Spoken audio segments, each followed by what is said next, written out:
যুক্তরাজ্যে আবাসন খাতে শেখ হাসিনা ঘনিষ্ঠদের বিপুল বিনিয়োগের সন্ধান। খবর গার্ডিয়ানের প্রধান উপদেষ্টার কাছে অর্থনৈতিক শ্বেতপত্র জমা দেয়া হবে আজ। চতুর্থ কিস্তির ঋণ ছাড়ের আলোচনা করতে ঢাকায় আসছে আইএমএফ মিশন। অর্থ মন্ত্রণালয় সহ নানা প্রতিষ্ঠানের সাথে হবে ধারাবাহিক বৈঠক। সীমাবদ্ধতা তুলে ধরার পরামর্শ। নির্ধারিত সময়ের 1 দশক পরও কাজ শেষ হয়নি পূর্বাঞ্চল প্রকল্পের। নিশ্চিত করা যায়নি পানি ও পয়ঃনিষ্কাশন সহ প্রয়োজনীয় নাগরিক সুবিধা।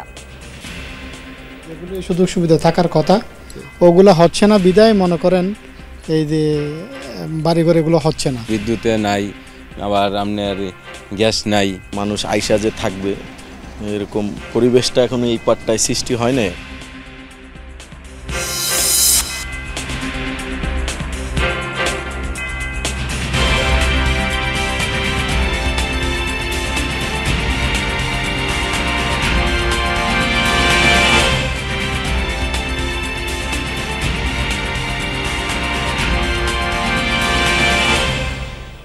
স্বাগত সবাইকে, আমন্ত্রণ যমুনা নিউজ। এতক্ষণ শিরোনাম দেখছিলেন, বিস্তারিত খবর জানাবো নাবিলা সোহার। ক্ষমতাচ্যুত সাবেক প্রধানমন্ত্রী শেখ হাসিনার ঘনিষ্ঠ রাজনৈতিক ও ব্যবসায়ীদের বিপুল সম্পত্তির সন্ধান মিলেছে যুক্তরাজ্যে। ব্রিটেনের আবাসন খাতে অন্তত 40 কোটি পাউন্ড বিনিয়োগ করেছেন তারা। ব্রিটিশ সংবাদ মাধ্যম গার্ডিয়ানে প্রকাশিত এক প্রতিবেদনে জানানো হয়েছে এমন তথ্য। বলা হয়েছে প্রায় 350টি সম্পত্তির সন্ধান পাওয়া গেছে হাসিনা ঘনিষ্ঠদের নামে। এসব সম্পত্তি গড়ে উঠেছে বাংলাদেশ থেকে পাচার করা অর্থে। ফ্ল্যাট থেকে শুরু করে বিশাল অট্টালিকাও রয়েছে এই তালিকায়। যুক্তরাজ্য সহ একাধিক দেশের বিভিন্ন অফশোর কোম্পানির নামে কেনা হয় সেগুলো।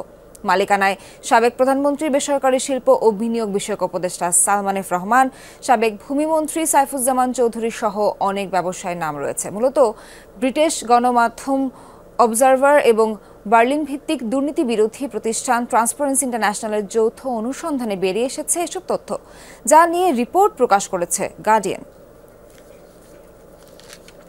প্রধান উপদেষ্টা ডক্টর মোহাম্মদ ইউনূসের কাছে আজ দেশের অর্থনীতির শ্বেতপত্র হস্তান্তর করবে শ্বেতপত্র প্রণয়ন কমিটি। বেলা 12টায় প্রধান উপদেষ্টার কাছে প্রতিবেদন তুলে দেবেন কমিটির প্রধান ডক্টর দেবপ্রিয় ভট্টাচার্য। জানা গেছে, প্রধান উপদেষ্টার কাছে প্রতিবেদন জমা দেওয়ার পরদিন অর্থাৎ সোমবার সংবাদ সম্মেলন করে বিস্তারিত জানানো হবে। প্রতিবেদনে সার্বিক অর্থনৈতিক পরিস্থিতি তুলে ধরা হবে। বিগত 15 বছরের অর্থনৈতিক কর্মকাণ্ড, সরকারের নানামুখী উদ্যোগ, উন্নয়ন প্রকল্পে প্রশ্নবিদ্ধ অর্থ ব্যয়, বিদেশি ঋণের অর্থ ব্যবহার, আর্থিক তথ্যে গরমির জিডিপি, মূল্যস্ফীতির তথ্যে 9/6 তুলে ধরা হবে। এছাড়া বাজেট বাস্তবায়নে অস্বচ্ছতা ও রাজস্ব আহরণে পদক্ষেপের বিষয়েও জানানো হবে। একই সঙ্গে ব্যাংক খাতের লুটপাটের দিকটিও শ্বেতপত্রে গুরুত্ব পাবে। প্রতিবেদনে সংকট থেকে উত্তরণের পদক্ষেপগুলো সুপারিশ করবে কমিটি।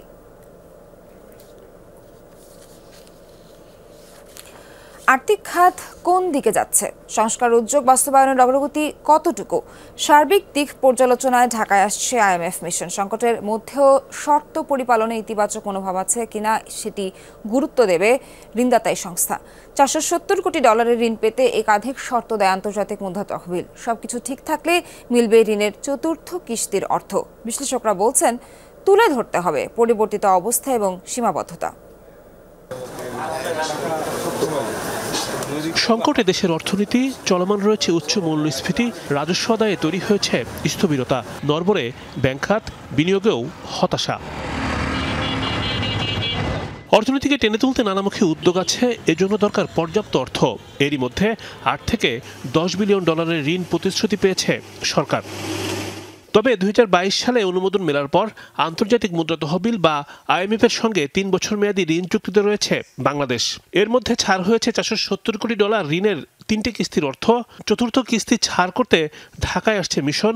ঋণ শর্ত পরিপালন এবং আর্থিক খাতের নানান দিক পর্যালোচনায় অর্থ মন্ত্রণালয়, বাংলাদেশ ব্যাংক, জাতীয় রাজস্ব বোর্ড, পরিকল্পনা কমিশনের সঙ্গে হবে ধারাবাহিক বৈঠক। আইএমএফের যে প্রতিনিধি দল আসবে তাদের সঙ্গে আলোচনা করে বাস্তব অবস্থার পরিপ্রেক্ষিতে তারা কতটুকু ছাড় দিতে রাজি থাকবে বা তারা বর্তমান অবস্থাটা কতটুকু উপলব্ধি করে তারা বুঝতে পারবে যে না, প্রচেষ্টা সত্ত্বেও এই যে তাদের যে শর্তাবলী ছিল এগুলো অর্জন করা সম্ভব হয় নাই। ঋণ পেতে একাধিক শর্ত দেয় এই ঋণদাতা সংস্থা। তার মধ্যে গুরুত্বপূর্ণ হচ্ছে রাজস্ব আদায় বৃদ্ধি এবং নির্দিষ্ট পরিমাণ রিজার্ভ সংরক্ষণ।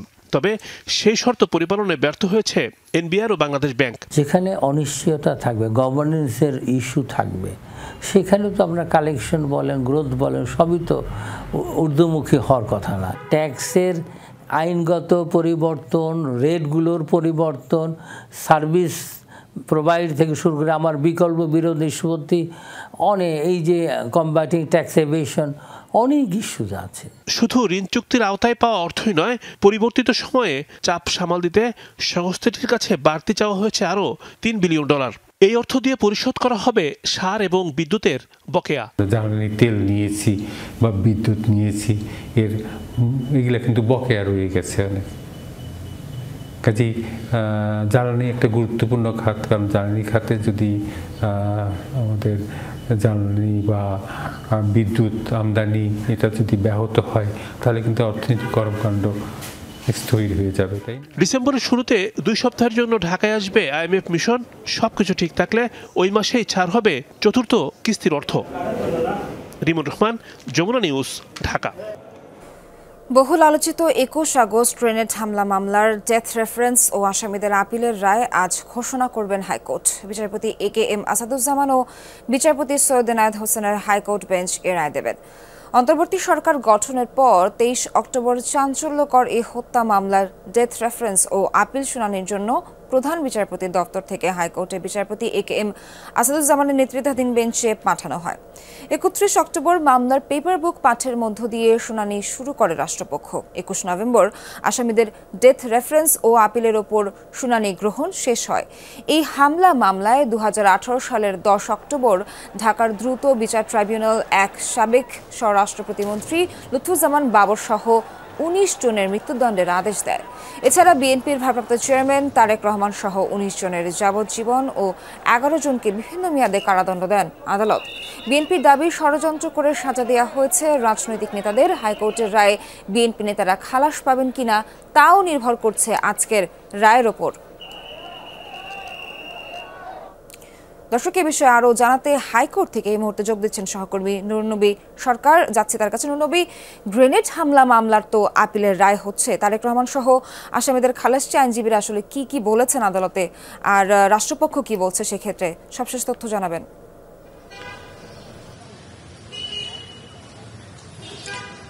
তারেক রহমান সহ আসামি পক্ষের যে আইনজীবী আছেন তারা স্পষ্টতই বলেছেন যে তারেক রহমান সহ আসামিদের যে চার্জশিটের ভিত্তিতে আসলে বিচারিক আদালত সাজা দিয়েছে সেই চার্জশিটটি যথাযথ হয়নি, কারণ সম্পূরক চার্জশিট ছিল এবং এটি 2009 সালে অধিকতর তদন্ত করে শেখ হাসিনা সরকার যখন ক্ষমতা এসেছিল সেটি তৈরি করা হয়েছে এবং এটি পলিটিক্যালি মোটিভেটেড। তারা নজির তুলে ধরে বলেছেন যে প্রথম যে চার্জশিট দেওয়া হয়েছিল সেটা দেওয়া হয়েছিল ম্যাজিস্ট্রেট আদালতে, পরবর্তীতে যে চার্জশিট দেওয়া হয়েছে সেটি দেওয়া হয়েছিল জজ আদালতে। এটি বিচারিক প্রক্রিয়া গুরুতর একটি অন্যায়, এরকম কথা তারা বলেছেন এবং বলেছেন দ্বিতীয় চার্জশিটের ভিত্তিতে আসলে যে তারেক রহমানের নাম উদ্দেশ্যমূলকভাবে ঢোকানো হয়েছিল সেটি সঠিক হয়নি। এই কারণে তারা ন্যায় বিচার চেয়েছেন এবং উদ্দেশ্যমূলক রাজনৈতিকভাবে নিশ্চিহ্ন করার জন্যই এই মামলাটি করা হয়েছিল সে কথা তারা বলেছেন। এখন আদালতের রাষ্ট্রপক্ষ বলতে ধরেন এখন যেহেতু 5 আগস্টের পরবর্তীতে কোর্ট স্থাপন করা হয়েছে, হয়তোবা ধারণা থাকবার কথা সেখানে বিএনপি সমর্থক আইনজীবী তারা রাষ্ট্রের আইনজীবী হয়েছেন, এরকম আমরা দেখেছি। সুতরাং রাষ্ট্রপক্ষ যে খুব বেশি বিরোধিতা করেছে আইনগতভাবে সেটি কিন্তু শুনানিতে যারা উপস্থিত ছিলেন তারা কিন্তু সেরকমটি বলেননি। এখন ধারণা করা হচ্ছে যে যদি হাইকোর্ট বিভাগ তারেক রহমানের বিরুদ্ধে যে চার্জশিট দেওয়া হয়েছিল তাহলে সেই চার্জশিটটাকে যদি বাতিল বলে গণ্য করেন তাহলে বিচারিক আদালতের রায় কিন্তু থাকে না, তখন যে আসামিরা আছেন প্রত্যেকেই খালাস পাবেন এবং আসামি পক্ষের আইনজীবীরা বলছেন তারা খালাস পাবেন এবং যথাযথভাবে তারা যে এই রায়ের ভিতরে যে পলিটিক্যালি মোটিভেটেড এবং আইনগত ত্রুটি রয়েছে সেগুলো তারা উপস্থাপন করতে পেরেছেন। 10:30টার দিকে হাইকোর্ট বিভাগে মামলাটির রায়ের জন্য অপেক্ষমান রয়েছে 54 এবং 55 নম্বর তালিকায়। কোর্ট বসলে হয়তোবা রায় দ্রুততম সময়ের মধ্যে হয়ে যাবে। সোহাগ, নুরনবী, সবশেষ তথ্য দেওয়ার জন্য ধন্যবাদ। 2013 সালে শেষ হবার কথা যে প্রকল্পের 2024 সালের শেষেও সেটির বেশিরভাগ কাজই শেষ করতে পারেনি রাজুক। নিশ্চিত করা যায়নি অতি প্রয়োজনীয় নাগরিক সুবিধা। দফায় দফায় পরিবর্তন হয়েছে নকশা আর মেয়াদ। এ নিয়ে হতাশা, ক্ষোভ জমেছে গ্রাহকদের মধ্যে। প্রকল্পের কাজের ধীরগতির জন্য রাজুককে দুষছেন নগর পরিকল্পনাবিদরা। যদিও 2025 সালের জুনের মধ্যে সব কাজ শেষ হবার কথা জানিয়েছেন প্রকল্প পরিচালক। সহকর্মী জিহাদ ইসলামের ক্যামেরায় রাজীব আহমেদের রিপোর্টে বিস্তারিত। পূর্বাচল ঢাকার মধ্যে আরেক ঢাকা। কথা ছিল আধুনিক সব নাগরিক সুবিধা মিলবে এই উপশহরে, কিন্তু সেটি কথাই থেকে গেছে, বাস্তবায়ন হয়নি এখনো। রাজধানীর উপর চাপ কমাতে প্রায় 6000 একর জায়গা নিয়ে শুরু হয় পূর্বাচল নতুন শহর প্রকল্পের কাজ। 1995 সালে শুরু হয়ে শেষ হবার কথা ছিল 2013 সালের জুনে। তারপরও প্রায় এক যুগ পর কয়েকটি নির্মাণাধীন সহ বাড়ি উঠেছে মাত্র 150-র মতো। রাজুকের পরিকল্পনায় এই প্রকল্পের 30টি সেক্টরে আবাসিক প্লট হবে 21,000। গেল 28 বছরে প্রকল্পের নকশা বদলের সঙ্গে দফায় দফায় মেয়াদ বাড়ায় অস্বস্তি, দুশ্চিন্তায় আছে গ্রাহকরা।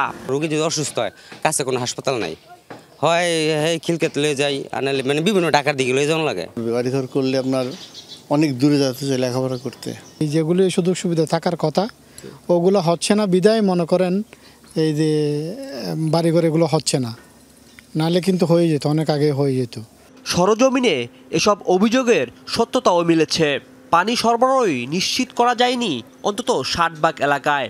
নেই পয় নিষ্কাশন, নিরাপত্তা, হাসপাতাল বা বাজারঘাট। বিদ্যুতে নাই, আবার আপনার গ্যাস নাই, পানি নাই, ওইভাবে বাজারঘাট নাই, মানুষ আইসা যে থাকবে এরকম পরিবেশটা এখন এই পাটটায় সৃষ্টি হয় না। একটি পরিকল্পিত উপশহর প্রকল্পের ধীর গতির জন্য পুরো দায়ভার রাজুককে দিতে চান নগর পরিকল্পনাবিদরা। বলছেন, একদিকে প্রকল্পের কাঙ্ক্ষিত অবকাঠামোগত উন্নয়নের ধীর গতি, অপরদিকে বেসরকারি আবাসন কোম্পানিগুলো তাদের প্রকল্পগুলো অনেক দূর এগিয়ে নিচ্ছে। দুয়ে মিলে হতাশা ভর করেছে এই প্রকল্পের গ্রাহকদের মধ্যে। কেন্দ্রীয় ঢাকার উন্নয়ন নিয়ন্ত্রণ না করার কারণে আলটিমেটলি যেটা হলো যে পূর্বাচল এবং ঢাকার মাঝখানে পরিপূর্ণ অনেক ধরনের আবাসন হলো, পূর্বাচলটা এখনও সেই মানধাতার আমলেই পড়ে আছে। সেখানে এটা এখন এক ধরনের সরকারের উপরে বোঝা হয়ে গিয়েছে। পূর্বাচলে যে ইনভেস্টমেন্ট তার তুলনায় এখন পর্যন্ত রিটার্ন প্রাইস 0 বলা যায়। রাজুক যেন অবশ্যই খুব দ্রুততার সাথে সকল ধরনের নাগরিক পরিষেবা এবং নাগরিক সুবিধা দিয়ে নিশ্চিত করে। তবে এমন বাস্তবতার মাঝেও পূর্বাচল প্রকল্পের নাগরিক সুযোগ সুবিধা আগামী জুনের মধ্যে নিশ্চিত করার বিষয়ে আশাবাদী প্রকল্প পরিচালক। বিদ্যুৎ, পানি এবং এগুলো আমরা করে দেব, এবং রাস্তাঘাট, তারপর খেলার মাঠ, পার্ক, এই যে স্কুল, মসজিদ, এগুলো আমরা আগামী জুনের মধ্যে আমরা মানুষ যেন স্বাচ্ছন্দ্যে বসবাস করতে পারে। প্লাস সিকিউরিটির বিষয়টাও আমরা কনসার্ন, যে কারণে আমরা থানা না হওয়া পর্যন্ত পুলিশ ফাঁড়ি করার জন্য আমরা উদ্যোগ নিয়েছি। প্রায় 30 বছরেও এই প্রকল্প কেন বাস্তবায়ন করা যায়নি তা তদন্তেরও দাবি করেছেন নগর পরিকল্পনাবিদরা। অপরিকল্পিত নগরায়নে না বিশ্বাস ওঠা রাজধানীর নাগরিকদের যে পরিকল্পিত উপশহরের স্বপ্ন দেখিয়েছে এই পূর্বাচল, সে স্বপ্ন কবে নাগাদ সত্যি হবে তা এখন দেখার অপেক্ষা। রাজীব আহমেদ, যমুনা নিউজ, পূর্বাচল, ঢাকা।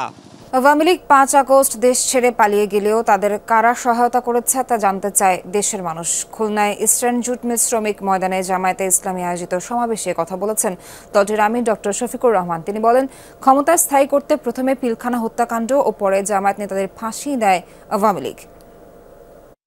হাজার হাজার লাখ লাখ মামলায় কোটি কোটি মানুষকে মামলার জালে বন্দী করেছে। ঘরে বাইরে মানুষের শান্তি এবং নিরাপত্তা কেড়ে নিয়েছে।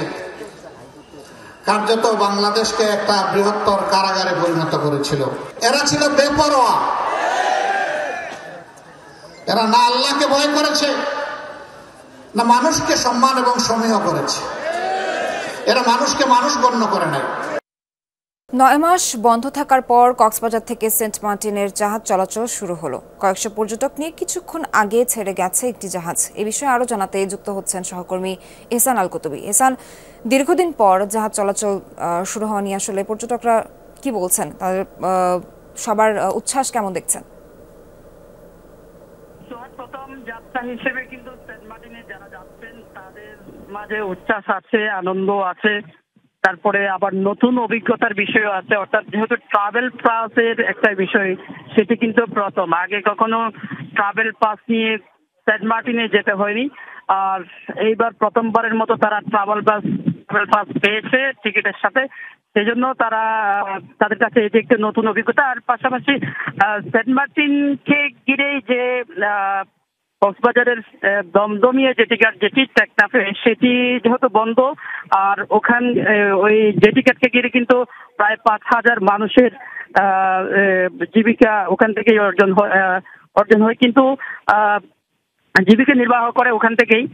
কিন্তু আজকে যে জেটি ঘাট দিয়ে গেল সেটি হচ্ছে কক্সবাজার শহরের নুনিয়ারছড়া বিআইডব্লিউটি এর যে জেটি ঘাট, সেটি থেকে মূলত একটি জাহাজে করে 6 শতাধিক যাত্রী সেন্ট মার্টিনের উদ্দেশ্যে একটু আগে রওনা হয়েছে, 10 মিনিট আগে। আর এখানে কিন্তু প্রচুর কড়াকড়ির যে বিষয়টি, পরিবেশের যাতে কোনো ধরনের ক্ষতি না হয়, চিপসের প্যাকেট থেকে শুরু করে প্লাস্টিকের কোনো কিছুই যাতে জাহাজে করে যাত্রীরা নিয়ে না যায়, পর্যটকরা নিয়ে না যায়, সেজন্য কিন্তু পরিবেশের অধিদপ্তরের পক্ষ থেকে এখানে বেশ কয়েকজন কর্মকর্তা ছিলেন।